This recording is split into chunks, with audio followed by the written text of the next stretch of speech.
Hey, I'm Danny, also known as Topless. I'm 500 miles into the Pacific Crest Trail, and I'm giving tips now that I've refined a lot of stuff and talked to a lot of hikers. So, okay, the tip today is going to be where you step. Last time I talked about taking smaller steps, so it's like how you step. But now I want to talk about where you put your foot. And I'm just gonna come out and admit it. I am the obnoxious day hiker who likes to bounce around, climb on things, jump from rock to rock and balance on stuff. Oh, this wind's gonna make it a little difficult to take a video, huh? And ultimately, I'm having a great time, right? And maybe you're like that too. And there's nothing wrong with that. But if you're gonna walk 1,000 steps for a few days, you need to be a little more careful. Number one, you want to not twist your ankle or roll your foot or anything like that. You don't want to hurt yourself, any of that. You don't want to slip and fall. It gets magnified when you're 2 days into a hike and you're 2 days away from society and you twist your ankle. So when you step, I know this sounds so simple, but when you step, you always put your foot down flat on nothing, if possible.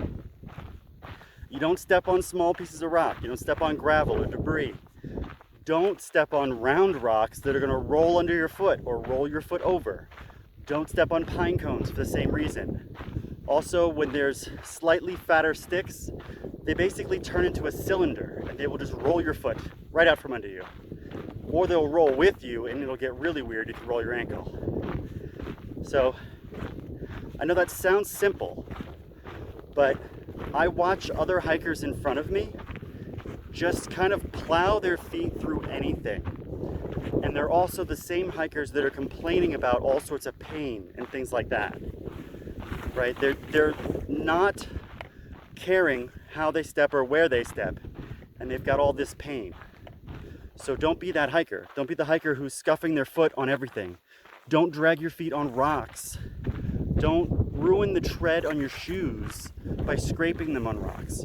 Don't step on little pointy rocks sticking out of the trail. I had one hiker friend who was in pain and then decided, oh hey, all these little tiny rocks that are embedded in the trail, they're perfect. I'll just step on those and I'll use them like a free foot massage.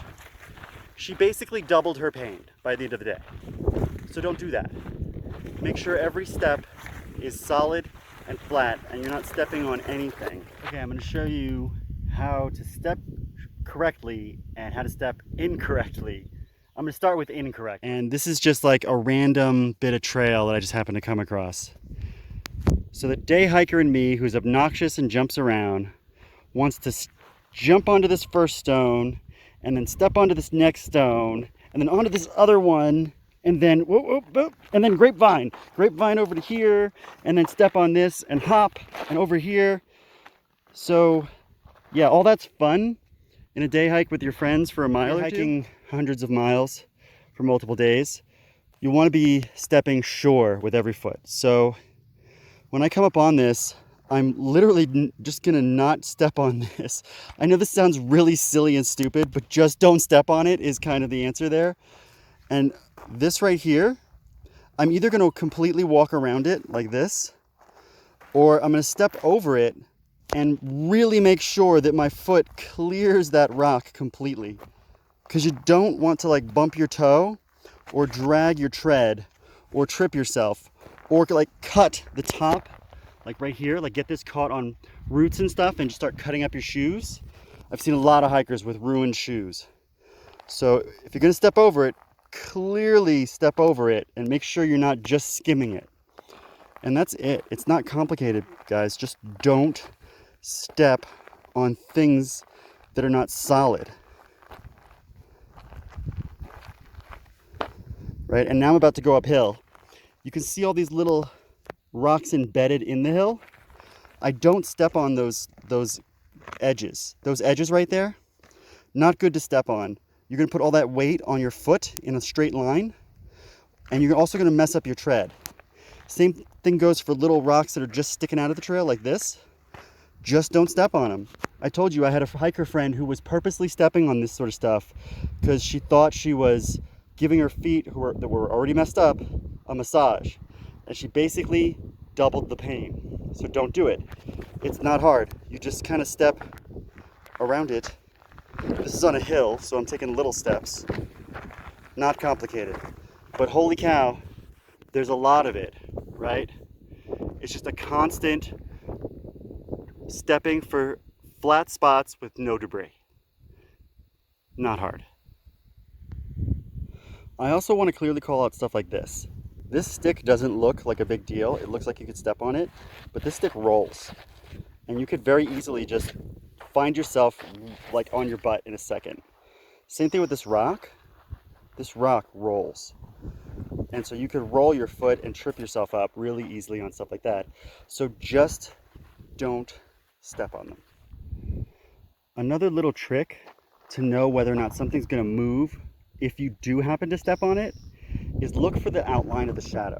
So you see all these rocks right here. This one, you could see this shadow all the way around it. This one too, right?